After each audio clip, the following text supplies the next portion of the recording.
We are going to start the first poem. Uh, that is from the book number 3. As far as its marks division is concerned, stanza होगा इसमें से. Stanza will comprise of 5 marks, and MCQs there might be 2 marks के MCQs होंगे, और the question answer will be of 8 marks. यानी 4 questions you have to attempt from this section of book number 3. So this is the division of marks you will experience. You will have it. Let's see ji, start करते हैं. अच्छा, ये एक और चीज बता दूं कि unlike summary, as you were doing in your matriculation, summary will not be there. वहां पे क्या होगा, समरी की बजाय आपका वो स्टेंजा एक्सप्लेनेशन होगा, यानी पोएटिक एक्सप्लेनेशन करते हैं. और this poetic explanation is also very important because it is used in further classes. In further classes it will be used. जब आप मास्टर्स में, ग्रेजुएशन में, और इवन जो है वो सम कंपटीशन एग्जाम में जाते हैं, तो वहां पे ये पोएटिक एक्सप्लेनेशन आपको करनी होती है. आप even if you go for some BS programs anywhere in Pakistan, first 3 semesters are also provided with English courses. और उनमें एक कोर्स जो है ना आपका वो पोइट्री का या लिटरेचर के रिलेटेड होता है, एक राइटिंग के रिलेटेड होता है, similar like that.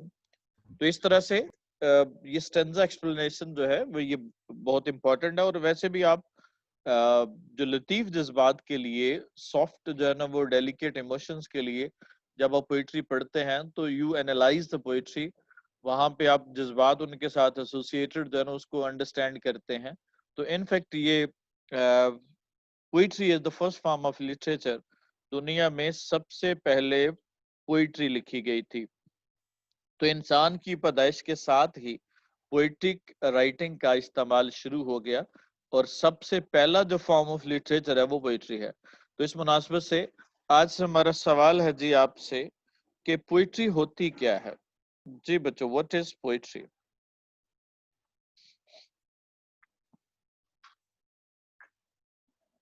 Who will tell?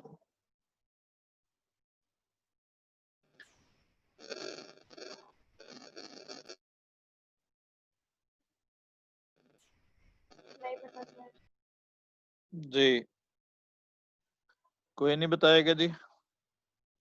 शायरी है सर, जिसमें पोएट अपनी एक मतलब जिस तरह एक नसर लिखी जाती है, लेकिन वो उसी अंदाज में ही एक थोड़े लफ्जों में सारे बात को एक्सप्लेन कर देता है. तो अगर नसर में थोड़े अल्फाज हों तो उसको पोइट्री कह देंगे? नहीं सर, इसमें बड़ी तरतीब होती है, रदीफ काफिया के इस्तेमाल होते हाँ, ये कहे ना, क्या होगा पोइट्री में? क्या होता है? राइम और रिदम होता है. राइम और रिदम क्या होता है? जिसको हम काफिया कहते हैं. यानी एक तो उसमें क्या होगा, काफिया, राइम और रिदम होता है. रिदम का मतलब होता है एक सीक्वेंस होता है उसका, और उसके आखिरी अल्फाज, आखिरी साउंड्स क्या होती हैं, मिलती हैं. जैसे इब्रारुल हक का एक आपने सुना होगा सूफियाना कलाम है, तेरे रंग रंग तेरे संग संग. सुना हुआ कि नहीं? यस सर, इसमें रंग सुना और हुआ है। संग क्या है, आपस में राइम्ड है, यानी कि आपस में हम काफिया है. तो इस तरह से जो राइटिंग होती है उसको हम क्या कहते हैं, पोएटिक लैंग्वेज. तो पहला हो गया राइम और रिदम. दूसरी क्वालिटी होती है कि इसमें क्या होगा, इमोशंस और फीलिंग्स होती है. आप जरा बताइएगा, क्या आप एक शॉर्ट स्टोरी पढ़ के ज्यादा एक्साइटेड होते हैं या एक सॉन्ग सुन के ज्यादा एक्साइटेड होते हैं?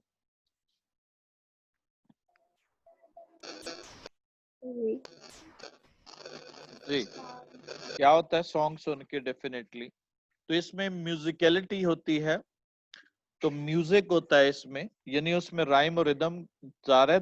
क्या कभी प्रोज भी या जो नसर होती है क्या वो भी गाई जा सकती है? नसर को हम नहीं गा सकते। जी, क्या होगा? तो यहाँ पे क्या होगा, वो नसर नहीं गाई जा सकती, उसको संग किया जा सकता है। और क्या होगा इसमें, आउटबर्स्ट ऑफ क्या होगा, फीलिंग्स होता है, आउटबर्स्ट ऑफ इमोशंस होता है, इंसानी फीलिंग्स को बयान किया जाता है। तो इसको हम, और उसके अलावा जो इसमें सबसे बड़ी बात यह है कि वो सिंबॉलिक राइटिंग होती है। सिंबॉलिक राइटिंग होती है, सिंबल्स इस्तेमाल किए जाते हैं। सिंबॉलिक होती है पोइट्री। मसलन आप क्या होगा, पंखड़ी एक गुलाब की सी है। जी, अब बताइएगा यहाँ पे पंखड़ी से क्या मुराद है? फूल की नाजुक पत्तियां। गुलाब की पत्तियां, लेकिन अब वहाँ पे ये फूल की पत्तियों से। अब उसने किसको, अब यहाँ पे उसने मुमासलत दे दी, किसके साथ सिमिलरिटी बना दी, अपने बिलवर्ड के क्या होगा, ब्यूटी के साथ। तो इसका मतलब हुआ कि उसने क्या किया, गुलाब की पत्ती की क्या चीज, डेलिकेसी को उसने किस में बयान कर दिया, उसने अपने महबूब के साथ रिलेट किया। तो इसका मतलब क्या हुआ कि यहाँ पे उसने क्या सिंबॉलिकली लैंग्वेज इस्तेमाल की, यानी पंखड़ी यहाँ पे पंखड़ी नहीं है, बल्कि वो बिलवर्ड की ब्यूटी ऑफ बिलवर्ड को इंडिकेट कर रहा है। तो दैट इज कॉल्ड क्या होगा, सिंबॉलिक लैंग्वेज इस्तेमाल करता है। फिर आगे हम देखेंगे सिंबॉलिक लैंग्वेज किस तरह की होती है और किस तरह से उसका इस्तेमाल किया जाता है। तो पोइट्री की समझ आ गई है जी बच्चों, पोइट्री क्या होती है और उसमें क्या चीज। और मजे की बात देखिए, दुनिया की तारीख अगर हम पढ़ें तो दुनिया की तारीख में सबसे पहली जो पोइट्री थी वो हीरोइक पोइट्री लिखी जाती थी। ट्राइबल दौर था, और ट्राइबल दौर में क्या होता था कि जंगें होती थी ट्राइब्स की एक दूसरे के खिलाफ।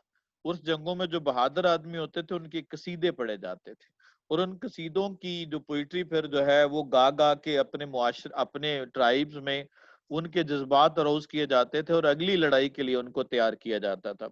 ये कॉमन जो है वो क्या था, स्टाइल ऑफ जी। तो इस तरह से क्या होगा,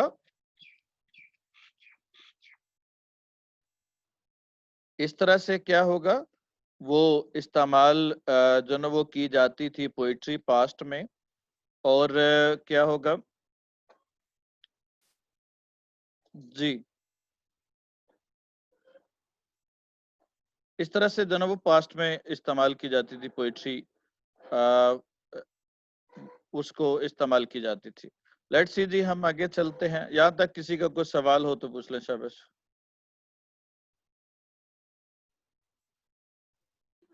is there any question? Sir button button के नेक्स्ट नहीं पढ़ना हमने, क्या बटन बटन चैप्टर का नेक्स्ट नहीं पढ़ना हमने। वो पढ़ना है आज हमने पोएम, बीच में हम पोएम भी पढ़ते हैं ताकि आपको सारी चीजें साथ साथ लेके चलते हैं। दोनों चीजें ओके हम साथ साथ लेके चलते हैं जी। वो चलता रहेगा, दोनों चीजें हम साथ साथ लेके चलेंगे। बीच में हफ्ते सर में मैंने लेट ज्वाइन किया था। नो प्रॉब्लम, फिर क्या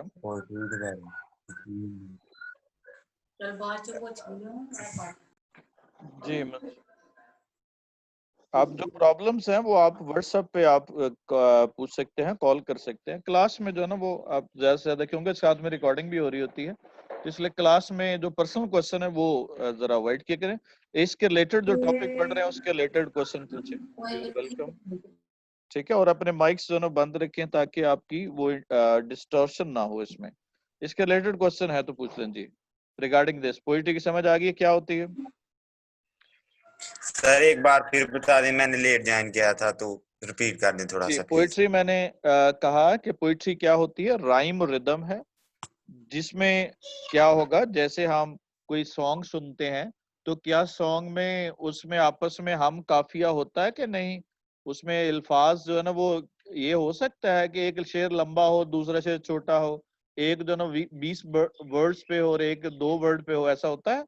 उसमें बाकायदा तौर पे क्या होता है, एक रिदम होता है, राइम होता है, और हमेशा वो जो आपकी पोइट्री होती है वो आपके इमोशंस के गिर्द घूमती है, फीलिंग के गिर्द घूमती है, और उसमें म्यूजिक होता है, सिंबॉलिक लैंग्वेज इस्तेमाल होता है, जैसे जुल्फ उसकी गिरे तो शाम हो जाए, ठीक है, आंख खोले तो सुबह हो जाए।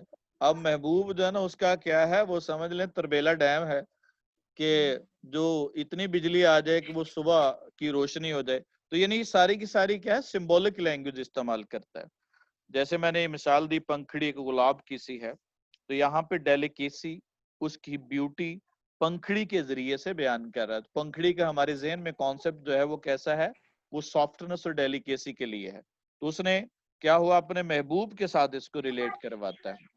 तो दिस इज कॉल्ड क्या होगा, पोइट्री कहलाएगा। अब आगे चलते हैं जी हम पोइट्री का। These two characters are very familiar to you people, you know.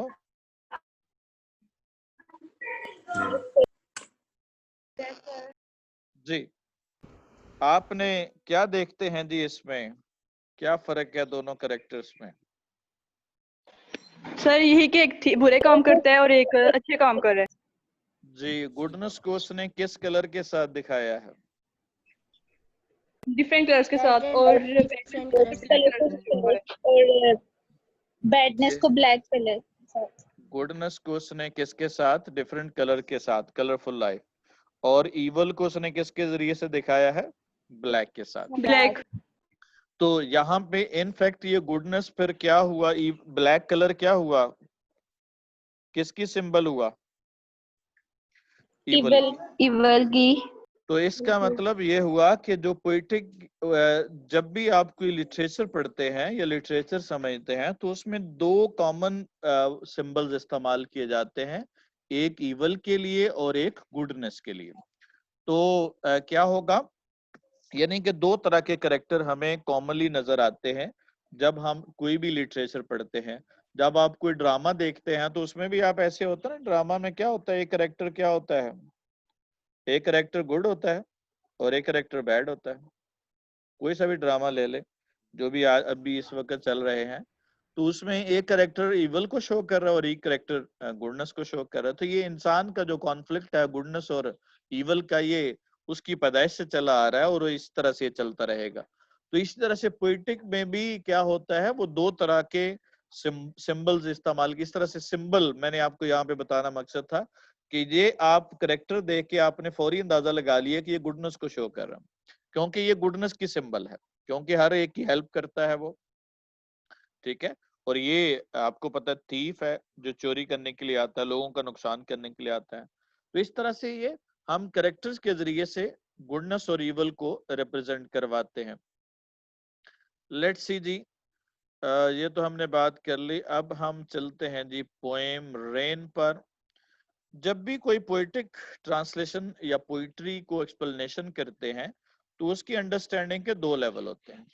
एक सरफेस लेवल होता है, मसलन क्या होगा, इब्ने मरियम हुआ करे कोई। मैं उर्दू से मिसाल दे रहा हूं ताकि उर्दू से फेमिलियर हैं। हुआ करे कोई, मेरे क्या होगा, दर्द की, पता नहीं मुझे शेर भी कम याद, दर्द की दवा करे कोई।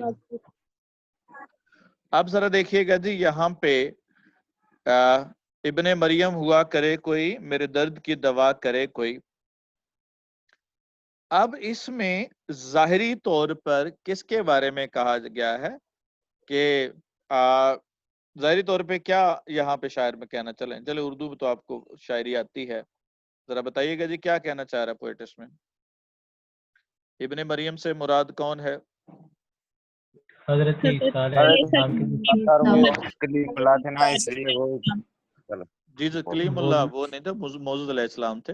जीसस क्राइस्ट ना वो क्या थे, उनका क्या होगा, आप ज़ाहिरी तौर पे पहले जरा करें फिर हम उसके डेप्थ पे जाते हैं जी। ज़ाहिरी तौर पे क्या है जी, शाबाश, ज़ाहिरी तौर पे क्या है? ज़ाहिरी तौर पे क्या है कि ईसा अलैहिस्सलाम अगर हो तो मेरे दर्द की दवा कर दें, ठीक हो गया। क्यों भाई, ऐसे यही कहना चाह रहा पोएट जी कि सर। अगर मेरे पास sir. ईसा अलैहिस्सलाम हो तो वो क्या कर दें, उसकी दवा कर दें। अब जरा इसको हम एनालिसिस करें, ये आपका क्या होगा, सरफेस मीनिंग होगा, जिसको हम लिटरल मीनिंग कहते हैं। ये मीनिंग क्या होगा, लिटरल हो गया। आप जरा जी मुझे बताएं जी, यहाँ पे शायर ने क्या कहना चाह रहा है और इब्ने मरियम ही क्यों इस्तेमाल किया और दर्द कौन सी है और क्यों कहना चाह रहा है। जी लेट्स सी जी, आपको उर्दू चेक करते हैं जरा आज। सर हज़रत ईसा को अल्लाह ताला ने कुछ मिरेकल से मतलब कुछ थे ना उनके पास के स्पॉट्स के लोगों की मदद करते थे वो, जैसे कोई बीमार उनके पास आता तो उनकी बीमारी दूर करते थे वो। जी शिफा।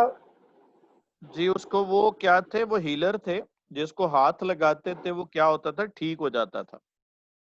तो क्या होगा, टच से वो ठीक कर देता था। तो ये उनका मिरेकल था, अल्लाह ताला ने उनको दिया हुआ था। तो कोढ़ के मर्ज को उन्होंने ठीक किया था। और जीसस क्राइस्ट के इस को इस्तेमाल करते हुए शायर क्या कहना चाह रहे हैं।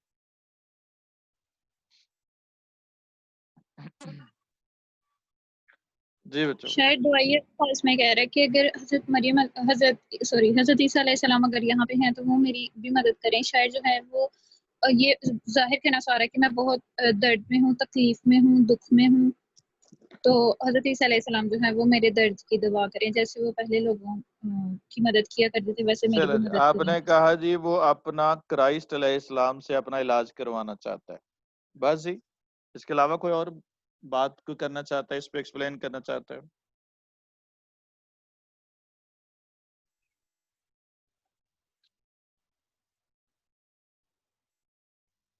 Anyone else?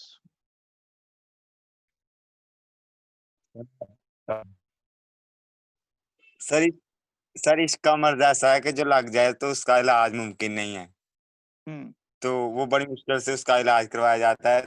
नहीं, उन्होंने कहा कि हजरत ईसा ने बड़े मर्ज का इलाज किया, तो इसका भी शायद उनके पास इलाज होगा, तो इसलिए उन्होंने कहा कि इब्ने जी, मरियम हुआ करे। इनक्योरेबल डिजीज है। इससे हमें ये पता चला कि ये बीमारी क्या थी, जो इलाज करते थे जिसका, वो कौन सी बीमारी थी, इनक्योरेबल या नाकाबिले इलाज बीमारी थी, जिसको वो ठीक करते थे। तो इसका मतलब शायर यहाँ पे ये कहना चाह रहा है कि उसकी बीमारी क्या है, लाइलाज है, जो किसी मिरेकल से ही ठीक हो सकती है। कोई मौजज़ा ही हो सकता है, वरना मेरी लाइलाज बीमारी जो है वो जी ठीक नहीं हो सकती। जी, और इसके अलावा जी, आप जरा पहले बता दें, फिर मैं बताऊंगा कि हम कैसे एक्सप्लेन करते हैं किसी पोएटिक टेक्स्ट को। जी, anyone who wants to add.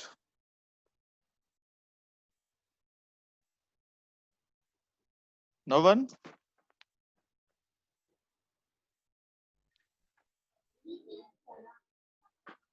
चलें जी, अब जरा मैं बता रहा हूं आप लोगों को, सुनते जाइएगा जरा।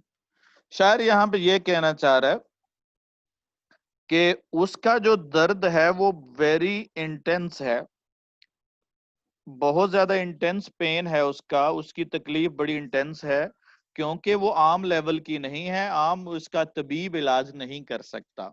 एक बात तो ये अपने दर्द को या अपनी तकलीफ को या अपने प्रॉब्लम को इंटेंसिफाई कर रहा है उसके जरिए से। दूसरा शायर ये कहना चाह रहा है कि उसका जो बिलवड है, महबूब है, वो इसी तरह से हीलर है, इसी तरह से रिलीवर है, जिस तरह से जीसस क्राइस्ट है। यानी जिस तरह से क्राइस्ट हाथ लगा के क्या कर देते थे, वो जिंदा मुर्दा को जिंदा कर देते थे, वो बिला इलाज का इलाज कर देते थे, ऐसे ही अगर मेरा बिलवड मेरे पास आ जाए और मुझे छू ले सिर्फ, तो वो क्या हो जाएगा, मेरी सारी तकलीफें दूर हो जाएंगी। उसके अलावा ये कहना चाह रहा है कि क्या होगा, उसके अलावा ये वो कहना चाह रहा है कि मेरा जो हार्ट है, मेरा जो दिल है वो डेड हो गया है। किसकी वजह से, तकलीफों की वजह से, ट्रबल की वजह से। और अगर वो आज क्या हो, वो लाइव अगर हो, तो वो कौन कर सकता है, सिर्फ कोई मौजज़ा कर सकता है। तो क्राइस्ट जैसा कोई शख्स आके जो ना वो क्या कर सकता है, ऐसे मौजज़े को मौजज़ा करके वो इसको ठीक कर सकता है। समझ आ गई जी बात की। तो अब इसका मतलब हुआ कि अब जरा ज़ाहिरी मीनिंग क्या था इसका, पूरी इस शेर का ज़ाहिरी मीनिंग क्या था जी कि इब्ने मरियम हो तो मेरे दर्द का इलाज कर दे। और अगर मेटाफोरिकली मीनिंग देखें हम तो कितने सारे हमने मीनिंग निकाले। शायर का इलाज जो ना वो बीमारी ला इलाज है, ये इश्क के मुब्तला, इश्क के मर्ज में मुब्तला है जिसका इलाज कोई नहीं है। ये डिजीज जो ना वो किसी मोजिजे से ठीक हो सकती है। मोजिजा कैसा होना चाहिए? क्राइस्ट इस्लाम जैसा होना चाहिए। अपने महबूब को भी वो क्या समझता है? अपने महबूब को भी वो जीसस क्राइस्ट समझता है कि जिस तरह से वो हाथ लगा के ठीक कर देते थे वो ठीक कर देगा। सिर्फ यही नहीं, इलाज ही नहीं करेगा बल्कि वो उसे मुर्दा दिल को क्या कर देगा? वो जिंदा कर देगा। तो ये सारे के सारे जो मीनिंग हमने डिराइव किए, ये सारे के सारे मीनिंग क्या कहलाते हैं? मेटाफोरिकल या फिगरेटिव मीनिंग। बात समझ आ गई बच्चों? तो हम दो लेवल पे किसी भी पोएटिक फॉर्म को स्टडी करते हैं। एक उसका सरफेस लेवल होता है और एक उसका डेप्थ लेवल होता है या मेटाफोरिकल लेवल होता है। अब इसमें मेटाफोरिकल लेवल में मुख्तलिफ वो टेक्निक इस्तेमाल करेगा। फर्ज करो इब्ने मरियम, क्या कहते हैं इसको जी? जब किसी पास्ट के वाकया की तरफ या पास्ट पर्सनैलिटी की तरफ इशारा किया जाए तो उसको क्या कहते हैं आप उर्दू में? तलमी। तलमी कहते हैं। तो हम क्या कहते हैं उसको? अलूजन कहते हैं इंग्लिश में। इंग्लिश में क्या कहते हैं? अलूजन कहते हैं। तो ये किसकी तरफ अलूजन है? हजरत जीसस क्राइस्ट के उस मिरेकल की तरफ जिसकी वजह से वो मुर्दों को जिंदा कर देते थे या फिर ला इलाज का इलाज कर देते थे। आई थिंक सरफेस मीनिंग का और लिटरल मीनिंग का भी आपको क्लियर हो गया, और पोइट्री को एनालिसिस कैसे करते हैं ये भी आपको पता चल गया। पता चल गया जी? बोले यस सर। जी। अब इस तरह से आपने एनालिसिस करना है। लेट्स सी जी, इस सम पोएम को हम देखेंगे। ये पोएट आपके सामने विलियम हेनरी डेविस, ये टाइम स्पैन है उसका, और वेलिश पोएट था और राइटर था।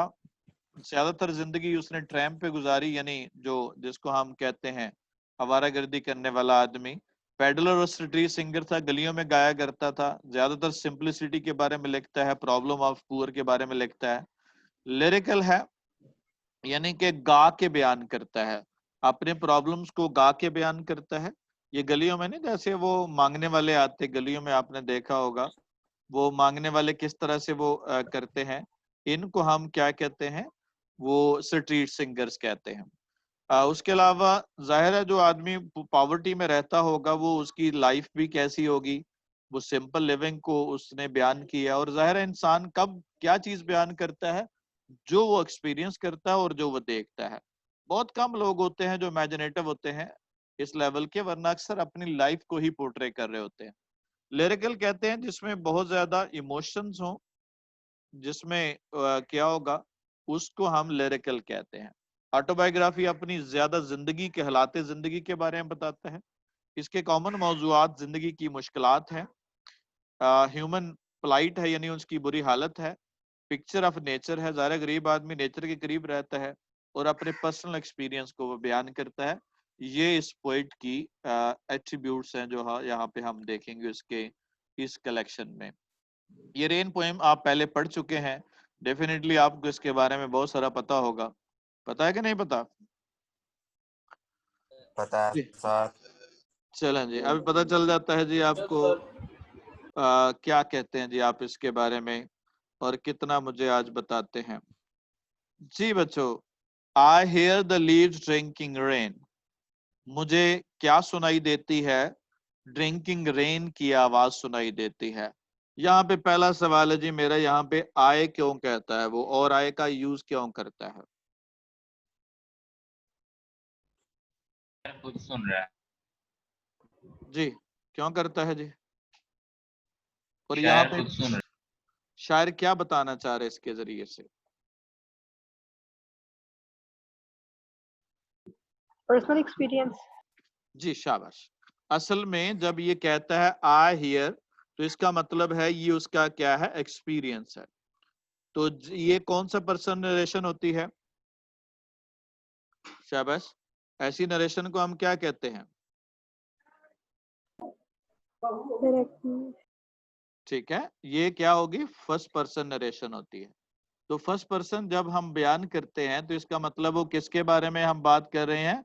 वो सेल्फ के बारे में बात कर रहे हैं, तो फर्स्ट पर्सन नरेशन यहाँ पे इस्तेमाल करता है, तो वो अपनी फीलिंग का इजहार कर रहा है, अपने इमोशंस का इजहार कर रहा है पोएट्री इस लाइन्स में। I hear the leaves drinking rain, मुझे पत्तों की आवाज सुनाई देती है। ड्रिंकिंग रेन, पत्ते क्या कर रहे हैं? पानी को पी रहे हैं, बारिश के कतरों को पी रहे हैं। आप जरा बताइएगा जी मुझे कौन सी मंजर कशी है, क्या इमेजरी क्रिएट करता है? इमेजरी क्या है इस शेर की? क्या तखय्युल जो है ना वो बना रहा है? कौन सा सीन है जो यहाँ पे क्रिएट कर रहा है? ये रेनफॉल का सीन है। रेनफॉल के जरिए रेनफॉल की इमेजरी क्रिएट करता है पहली लाइन में, I hear the leave drinking rain. उसके बाद ड्रिंकिंग के जरिए से क्या दिखा रहा है? ड्रिंकिंग किसकी क्वालिटी होती है? ह्यूमन की। और ये इसने किसको दे दी? लीव्स को दे दी। तो लीव्स को जब ह्यूमन की क्वालिटी दे देगा तो उसको हम क्या कहेंगे? पर्सोनिफिकेशन। तो क्या होगा? इनएनिमेट या नॉन मूविंग ऑब्जेक्ट को अगर कौन सी क्वालिटी दे दे? ह्यूमन बीइंग वाली, तो उसको हम क्या कहते हैं? पर्सोनिफिकेशन किया। तो यहाँ पे उसने, पोएट ने लीव्स को क्या लिया? लीव्स को? इसका मतलब लीव्स किसको रिप्रेजेंट करते हैं? People in the society. क्या ले रहा है? पीपल इन द सोसाइटी, वो मुआशरे में पाए जाने वाले लोगों को ही बयान कर रहा है। क्लियर हो गया बच्चों? यानी कि जब पर्सोनिफाई कर रहा है तो पर्सोनिफिकेशन का मतलब क्या है यहाँ पे उसका? कि वो इनफैक्ट इसी सोसाइटी में रहने वाले लोगों को बयान कर रहा है। I hear the rich leave on the top, top वाले को वो रिच लीव्स कहता है। कौन से लीव्स हैं? क्यों रिच लीव कहता है वो? क्योंकि जो लीव्स टॉप ज्यादा पानी पीते हैं। सोसाइटी में के ड्रॉप्स जो होते हैं वो पड़ते हैं, और वो ज्यादा सबसे पहले उन पे बारिश के ड्रॉप्स पड़ते हैं, इसलिए। और ये जो है ये rich people of the society को टॉप लीव्स को रिच लीव इसलिए कहता है कि वो पानी को ज्यादा हासिल करते हैं, गेट मोर वाटर। अब इसके जरिए से अब जरा इसको सिंबॉलिकली देखें, ये ज़ाहिरी मतलब था कि टॉप लीव रिच लीव्स हैं। सिंबॉलिकली देखें इसके जरिए से क्या देना चाह रहा है, क्या बताना चाह रहा है पोएट? रिच पीपल होते हैं वो ज्यादा नेमतें हासिल करते हैं। रिच पीपल जो है वो ज्यादा नेमतों को हासिल करते हैं, और वो उनके यहाँ पे वाटर से क्या मुराद है? उनके ज्यादा रिसोर्सेज है उनके पास, यानी उनके पास रिसोर्सेज क्या है? ज्यादा होते हैं किन के पास? रिच पीपल के साथ पास। गिविंग द पुअर बीनीथ, नीचे वालों को वो क्या नाम देता है? Poor leaves. पुअर क्या है? ये कौन से लोग हैं? पुअर पीपल हैं। जो कौन से हैं? उनके पास क्या है? लेस रिसोर्सेज है। उनके पास रिसोर्सेज क्या है? लेस है, वो कम है उनके पास रिसोर्सेज, इसीलिए उनको क्या नाम देता है? वो क्या होगा? पुअर। जाहिरी तौर पे क्या होगा? पुअर लीव्स कह रहा है, और इनफैक्ट वो इसके जरिए से क्या कहना चाह रहा है? कि पुअर पीपल दिखा रहा है। Giving drop after drop. जी बच्चों, ड्रॉप का कौन मतलब बताएगा? क्या मतलब है यहाँ पे ड्रॉप का? ड्रॉप आफ्टर ड्रॉप क्यों कह रहा है? ड्रॉप किस चीज की सिंबल है? मनी, थोड़ा कर अपॉर्चुनिटीज की। क्या होगा? स्मॉलनेस को शो कर रहा है। किसको शो कर रहा है? स्मॉलनेस को शो कर रहा है कि जो आगे वो ट्रांसफर करते हैं वो बड़ा ही लिमिटेड क्वालिटी में, लिमिटेड जो है ना वो नंबर में होता है, लिमिटेड जो है वो क्वांटिटी में होता है। तो इसका मतलब है वो क्या करते हैं?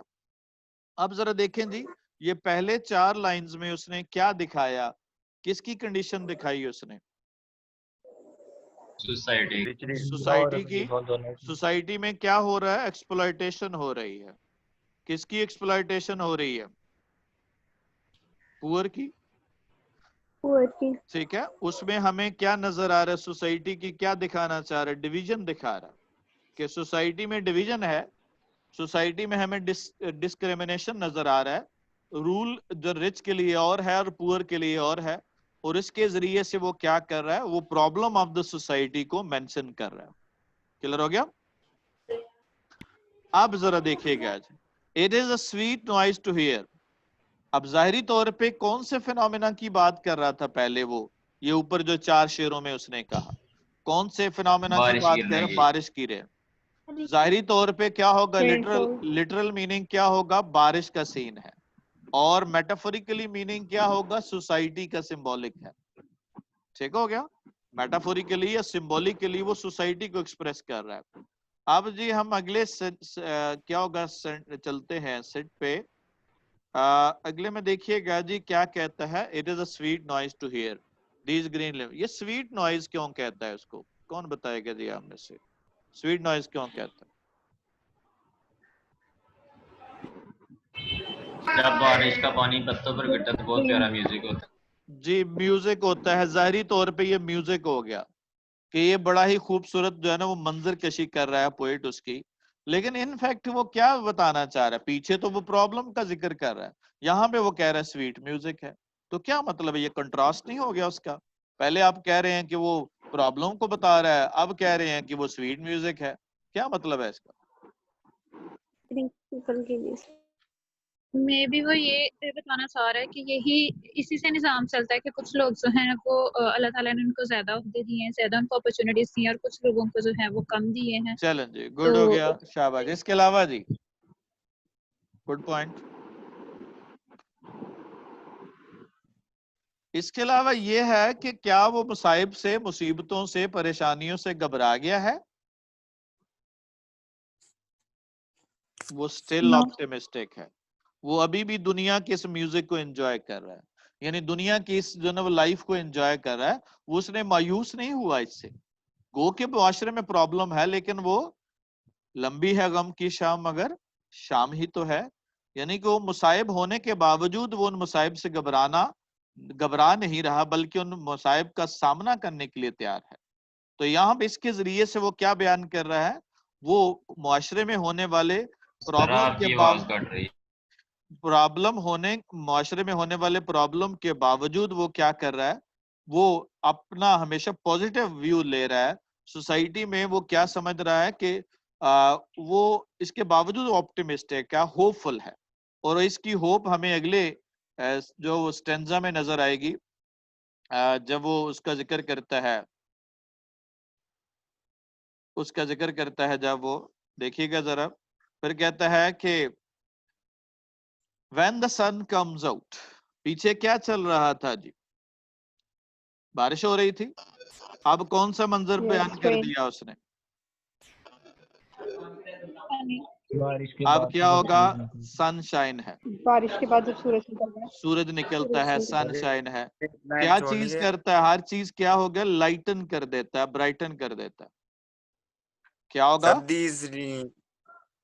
वो हो गया, वो वही बात है जो ऊपर जिक्र किया है कि वो पत्ते पानी पी रहे हैं, उसमें तो कोई आइडिया नहीं है जी। क्या होगा? अब हर चीज को लाइटन करता है, डार्क चीजों को भी रोशन कर देता है, हर चीज को ब्यूटीफुल बना देता है सूरज। अब जाहिरी तौर पे किसका सीन है? सूरज का सीन। अगर हम इसको जरा तसव्वुर करें, पहले क्या हो रहा था? बारिश हो रही थी। तो बारिश के बाद क्या हो गया? बारिश में क्या था? रेन में क्या हो रहा था? रेन के जरिए से क्या बता रहा था? एक्सप्लॉयटेशन हो रही थी, मुआशरे में डिफरेंस बताया जा रहा था। अब क्या होगा? सूरज के जरिए से क्या बता रहा है कि हर चीज लाइटन हो जाएगी, हर चीज डार्क जो है वो। तो इसका मतलब क्या? When the sun comes out after the rain shall stop, wondrous light, हैरान कुन रोशनी होगी। ये कौन सी? जाहिरी तौर पे रोशनी क्या है? ब्यूटी ऑफ नेचर को दिखा रहा है, लेकिन ये इनफैक्ट रोशनी कौन सी है? ये इक्वालिटी की रोशनी होगी, ये फ्रीडम की रोशनी होगी, ये क्या होगा? जस्टिस की रोशनी होगी। तो ये जस्टिस की रोशनी क्या कर देगी? डार्क कलर को भी व्हाइट बना देगी। क्या मतलब है डार्क कलर को व्हाइट बना देने से? मुराद क्या है? यानी कि जो जहां पे ईवल थी वो ईवल क्या हो जाएगी? मैंने क्या बताया था? डार्क कलर किस बात की सिंबल होता है? ईवल की। तो ईवल क्या हो जाएगा? खत्म हो जाएगा, और रोशनी होगी, वंडरस लाइट होगी। वंडरस लाइट का मतलब होता है अनएक्सपेक्टेड होगा। यानी किसी ने तसव्वुर भी नहीं किया होगा कि ऐसे हो सकता है। तो अनएक्सपेक्टेड जो है वो चेंज आएगी सोसाइटी में उसके नतीजे में। I hope the sun shines bright it will be lovely sight. तो जाहिरी तौर पे ये किसका मंजर बयान किया उसने? सनशाइन का। और इनफैक्ट उसने क्या दिखाया? होपफुल है। हम पिछले शेर के साथ मिलाएं जरा, पिछले स्टेंजा के साथ। पिछले स्टेंजा में वो क्या कहता है कि क्या होगा? पिछले स्टेंजा में आखिर में क्या बताता है? कि होपफुल है, ऑप्टिमिस्टिक है, even in spite of difficulties, in spite of exploitation, वो होपफुल है। तो होपफुल किस वजह से है? उसको उम्मीद है कि सूरज चमकेगा, मुआशरे में इक्वलिटी आएगी, जो ईवल है वो खत्म हो जाएगी, डार्क एस्पेक्ट खत्म हो जाएंगे, ब्यूटी जो है ना आ जाएगी और लवली साइट होगा। I hope it will be lovely sight. जाहिरी तौर पे तो ये सूरज के बाद आने वाले मंजर कशी कर रहा है, तो ये दूसरा फिनोमेना ऑफ नेचर को बयान कर रहा है। जाहिरी तौर पे ये नेचर की ब्यूटी को बयान कर रहा है, लेकिन इनफैक्ट इसके जरिए से उसने क्या बताया? अपेरेंटली Quality क्या होगा? कि हर नेचर की injustice के ब्यूटी बाद है। justice जरूर और होता है। जी, After हर राइज के बाद उस आदमी का क्या आता है? फॉल आता है। ये कायनात का उसूल है। इस कायनात के इस प्रिंसिपल से कोई आदमी मुफर्रर नहीं है, कोई बंदा इससे फरार हासिल नहीं कर सकता।